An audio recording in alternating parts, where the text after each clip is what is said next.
तो सत्राजित कहा कि कृष्ण ने मणि के कारण मेरे भाई को मारकर और इस मंतक मणि को ले लिया। सत्राजित कहता है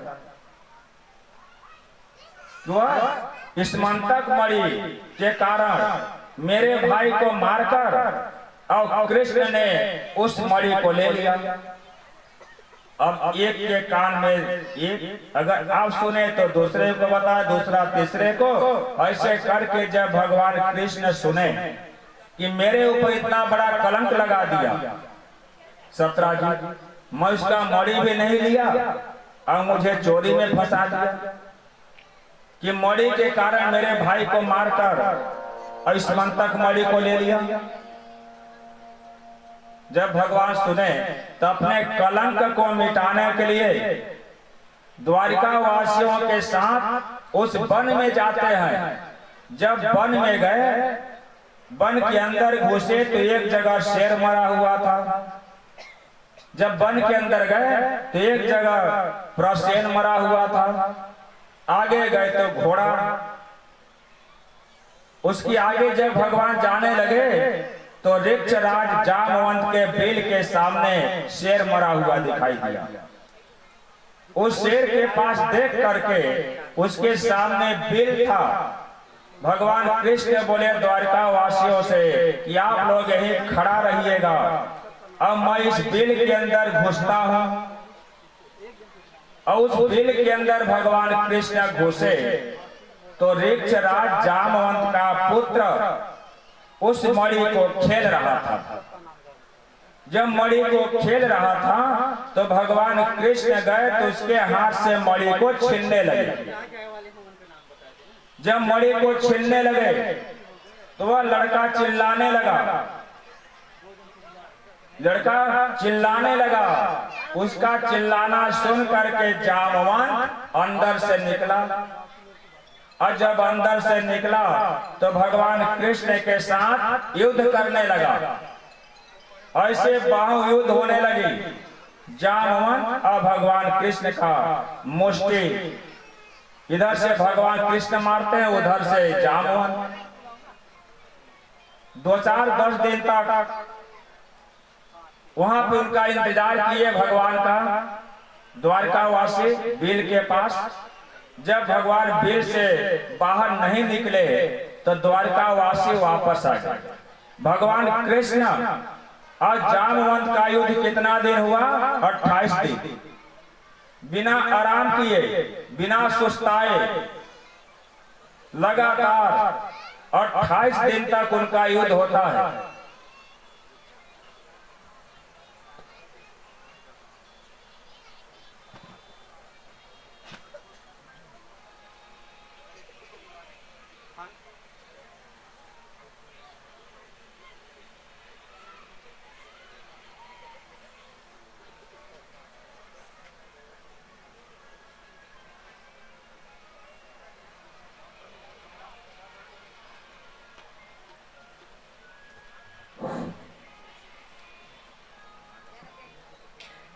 जय जय श्री राधे, जय जय श्री राधे। श्रीमद् भागवत तथा अमृत रूपी ज्ञान गंगा के इस कार्यक्रम में उपस्थित माननीय मंत्री महोदय माननीय श्री श्याम बिहारी जायसवाल जी, मंत्री छत्तीसगढ़, स्वास्थ्य मंत्री छत्तीसगढ़ शासन, मैं चाहूँगा आए, रमेश जायसवाल जी आए और ईश्वर साहू जी आए, प्रकाश शुक्ला जी और उनके साथ जितने लोग आए हैं आ जाएंगे और व्यासपीठ से आशीर्वाद प्राप्त करेंगे। ठाकुर माननी के पास समय तो नहीं है, लेकिन रायपुर से अभी तुरंत पहुंचे हैं और यहाँ भी शामिल हुए हैं।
मैं चाहूंगा कि मंत्री जी सब अपने कार्यक्रम को थोड़ा संबोधित करने का कष्ट करेंगे।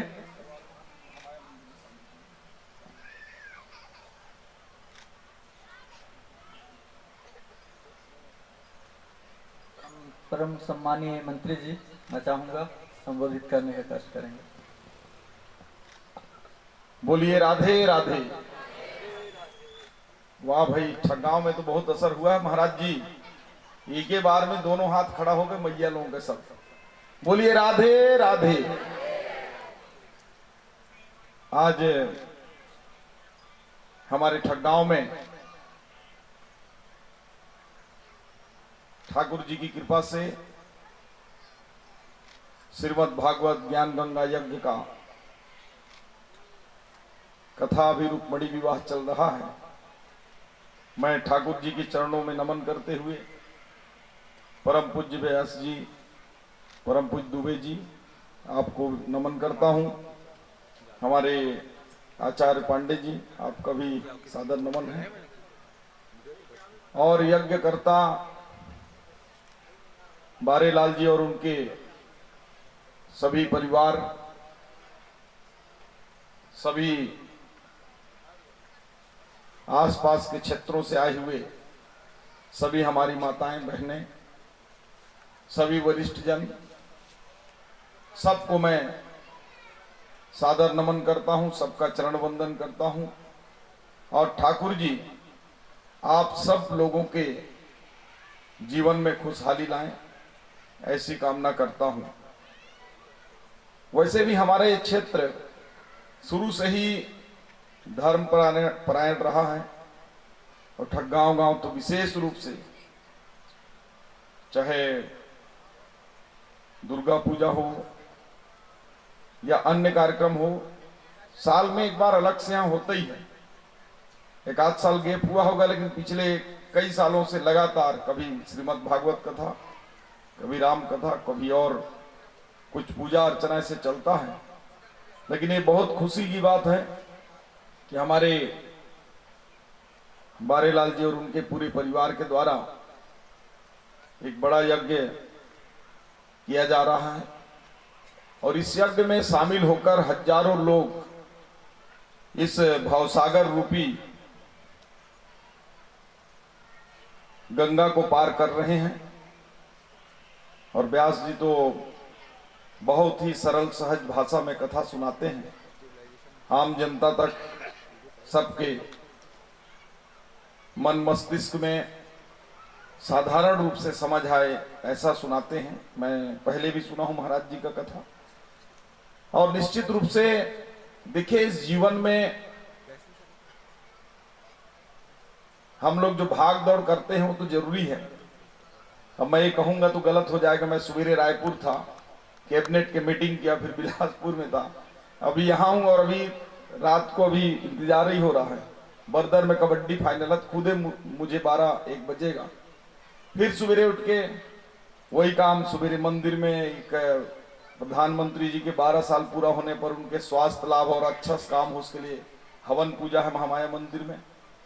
फिर किसानों का एक सम्मेलन है खड़गवा में, फिर भौता में भूमि पूजन है, फिर चिरमिरी में क्रिकेट के समापन है। तो ये 16-17 घंटा मेरा खुद हो जाता है। लेकिन ये तो समाज के लिए है। जैसे मैं यहाँ आया, नहीं भी आता तो कथा तो हो ही रहा था, बहुत बढ़िया, क्या फर्क पड़ता। लेकिन आ गया तो सबको थोड़ा खुशी हो गई। तो एक दूसरे की खुशी के लिए ऐसा काम करना चाहिए कि अपने जीवन काल में अगर हमारे वजह से एक लोग भी अगर अच्छे लाइन में चले गए या हमारे कहीं कुछ करने से लोगों को खुशी होता है, तो अपने को कष्ट पाके वो काम करना चाहिए। और यही काम जैसे बारेलाल जी और पूरे, मुझे लगता है सब भाई मिलकर करा रहे होंगे, तो ये अच्छी बात है। तो अपना खर्च कर रहे हैं, लेकिन पूरे आसपास के नात, रिश्तेदार, गांव वाले, आस पड़ोस के क्षेत्र वाले सब कोई आनंदित हो रहे हैं। और केवल आनंद ही नहीं, परमानंद की प्राप्ति हो रहा है। भगवान जी से कुछ समय के लिए, ऐसा कहा जाता है कि कथा में कुछ समय ऐसा आता है श्रीमद् भागवत कथा में कि कुछ समय के लिए भगवान खुद भी उपस्थित होते हैं मंडप में। और ध्यान करिए, कभी कभी ऐसा होता है सुध बुध गुम जाता है कि मैं कहाँ हूं क्या हूं भगवान में। ध्यान से करेंगे तो इंसान लीन हो जाता है। तो यही आत्मा का परमात्मा से मिलन होता है। और देखिए आज के समय में इतना ज्यादा परिवर्तन आ रहा है, खास करके मोबाइल वगैरह को देखकर, जिसका कोई हिसाब किताब नहीं। आदमी घर में भी रहकर परिवार से दूर है। अंदाज करिएगा, एक घर में बेटा बेटी, माँ बाप और मान लीजिए दादी, मान लीजिए मेरी माँ, मैं, पत्नी, बेटा बेटी, 5 लोग हैं। तो हो सकता है कि जो दादी माँ या माता जी हैं वो मोबाइल में व्यस्त ना रहे, लेकिन बाकी पति अलग व्यस्त, पत्नी अलग व्यस्त, बेटा अलग व्यस्त, बेटी अलग व्यस्त, एक जगह में है सब। बेड में सोए हैं, कोई सोफा में बैठे हैं, कुछ टीवी चालू कर ली है, तो टीवी का भी कोई मतलब नहीं, साउंड कम करके कान में लगा के मोबाइल में व्यस्त हैं, पूरा अलग दुनिया में खो गए हैं। तो ये धीरे धीरे क्या है, हमारे परिवार को दूरी बनाते जा रहे हैं, मोबाइल तोड़ रहा है। तो ऐसे कार्यक्रमों से जब हम 8 घंटा, 6 घंटा, 2 घंटा, 1 घंटा ऐसे बैठते हैं, अभी भी थोड़ा मोड़ा मोबाइल होगा लेकिन लाज संकोच में चला नहीं पा रहे होंगे लोग। ऐसे ऐसे स्क्रीन शॉट आता है, छोटा छोटा 1-1 मिनट का गाना और पहाड़ियों का सीन, तो ये तो वो। भाई मैं यहां खड़ा हूं, मैं भी दूध का धुला नहीं हूं। कल मैं 2:30 बज गया देखते देखते, एक को देख पाया इसे स्टोरी टाइप का, तो फिर उसको अगला भाग देखा, वो भी आ गया। अब मैं ढूंढने लगा उसका अगला भाग कहाँ है, वो खत्म नहीं हुआ। मैं बोला ऐसे में तो रात बीत जाएगा, मैं आज के बाद देखूंगा नहीं, सोचा। तो हम लोग क्या है, जब ऐसे कार्यक्रमों में बैठते हैं तो एक सामूहिकता का भाव आता है। पहले घर हम लोग छोटे छोटे थे, गांव में कुछ था नहीं उतना, कच्चा का घर सभी का था। बारेलाल लोग पुराना सेठ हैं, उस समय ज्यादा कारोबार हम लोग से भी ज्यादा बारेलाल जी लोगों का रहा, लेकिन इनका भी खपड़ई वाला मकान था, कच्चा घर था, हम लोग का भी था। गांव में पक्का मकान एक आध भी नहीं थे। कभी कभी वो सीट वाला कोई बनाता था, तो सीट वाला घर हो जाए तो लगे बहुत बड़ा बात है। और घर में सब कोई बैठ के, गांव में गर्मी के दिन में, अभी तो 10 से पौने 10 बजने वाला है, लेकिन भूख नहीं लगा होगा किसी को, सब 10 के बाद खाते हैं। लेकिन उस समय 6 बजे खाना बन जाए, 7 बजे तक तो बन ही जाए, इंजोर रहते रहते बोले, और आंगन में खाट वाट लग जाए, खाना सब कोई साथ में बैठ के खा के बढ़िया हवा में, खाट में ठंडा ठंडा हवा में सोते थे। वो परिवार भाव था। लेकिन आजकल तो एक साथ रह के एसी लगा के भी पड़े हैं, लेकिन कोई किसी का मतलब नहीं है। 4 बार बोलेंगे कि 1 गिलास पानी ले आओ, तो फिर 5वां बार में कोई तैयार होता है। तो ये सब चीजों से हमको जो है एक साथ रहने का एक परिवार भाव का आदत पड़ता है। और मैं बड़े गौर से देख रहा था, यहां भी आए तो ऐसे नजर दौड़ा रहा था, तो मैं देख रहा था बच्चों को। कौन कौन बच्चे हो, हाथ खड़ा करो।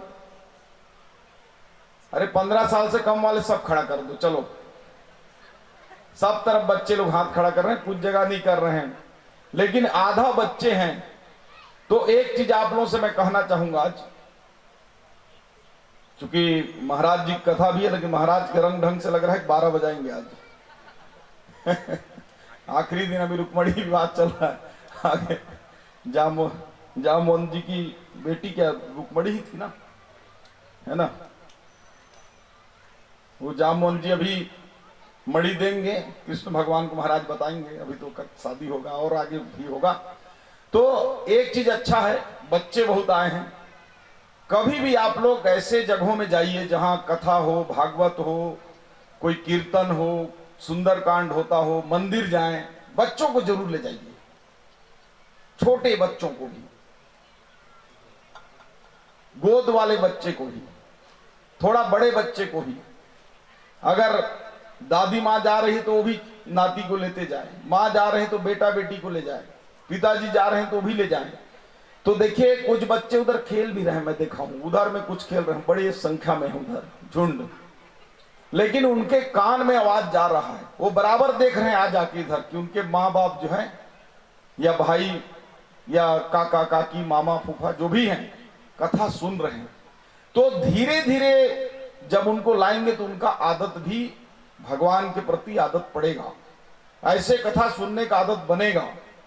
जैसे गांव में लोहार होते हैं, अब लोहार का लोहा बनाने का कोई ट्रेनिंग नहीं होता है गांव में, लेकिन उसका लड़का जो है अपने पिताजी को पानी देगा, कभी चोंगी माखूट देगा, कभी और कुछ लाएगा, तो लाते जाते धीरे धीरे कभी छेना देगा, छेनी देगा, कभी हथौड़ी देगा, तो धीरे धीरे वो सीख जाता है।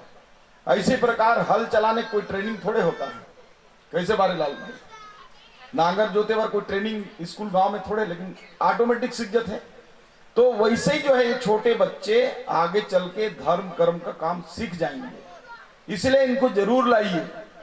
और देखिए अभी बहुत नया जमाना है, आजकल तो ऐसा ऐसा चीज साबुन सोडा, आजकल ड्राई क्लीन होता है कि कैसनो पुराना साड़ी गंदा के दे दिया तो ड्राई क्लीन में प्रेस करके दे तो नया टाइप का पैकिंग करके दे दी, पता ही नहीं चली। ऐसा ऐसा क्रीम पाउडर आजकल आई से कि झुर्री भी पड़े रही तो ला ठीक ठाक करके एकदम 10-15 साल उम्र कम दिखे लागते, लेकिन जो अंदर में मन है ओकर साफ करे बर का जुगाड़ है। चेहरा तो क्रीम में चमका लिया, कपड़ा साबुन सोडा में धो लिया, वॉशिंग मशीन में धो लिया, लेकिन ये मन के धोए का जुगाड़ है? कुछ जुगाड़ है का केकरो पास?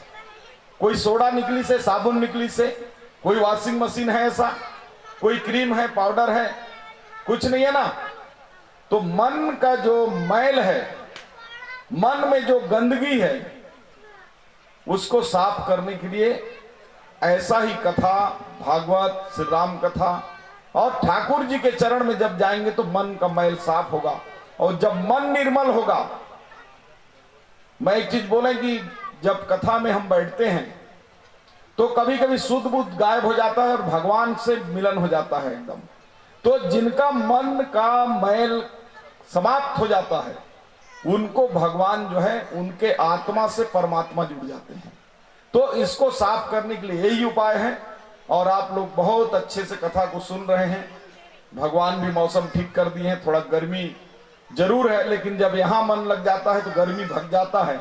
और पुनः जो है ठाकुर जी के चरणों को नमन करते हुए, व्यास महाराज जी से क्षमा चाहते हुए आपका समय हमने ले लिया थोड़ा सा, तो आप सबको बहुत बहुत शुभकामनाएं, बधाई देते हुए और बारेलाल जी और उनके पूरे परिवार को धन्यवाद करते हुए कि आपने एक बड़ा काम किया है। निश्चित रूप से प्रभु आप सब लोगों की जो मनोकामना है उसको पूरा करें। वैसे ठाकुर जी सदैव आप लोगों के साथ रहते हैं, पूरा भरा पूरा परिवार है, सब भाई प्रसन्न हैं, खुशहाल हैं, बेटे नाती पोता सब भगवान दे दिया है। तो और भी जो आपकी इच्छा हो उसको ठाकुर जी पूरा करें, सभी लोग खुश रहें। सर्वे भवन्तु सुखिनः, सर्वे सन्तु निरामयः, सर्वे भद्राणि पश्यन्तु मां कश्चित् दुर्भाग् भवेत्। सभी लोग खुशहाल रहें, प्रसन्न रहें, सभी लोग अच्छा अच्छा दिखें, अच्छा करें, अच्छा बोलें, अच्छा देखें और समाज के लिए, देश के लिए अच्छा सा काम करें। यही कहते हुए ठाकुर जी से यही सब मांगते हुए आप सब लोगों के लिए अपनी बात को यही विराम करता हूं। बोलिए राधे राधे, राधे राधे। बोलिए पवन सुत हनुमान की, सियापति रामचंद्र की, हर हर महादेव।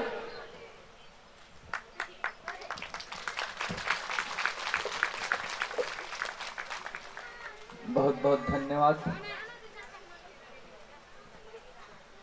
बहुत बहुत धन्यवाद।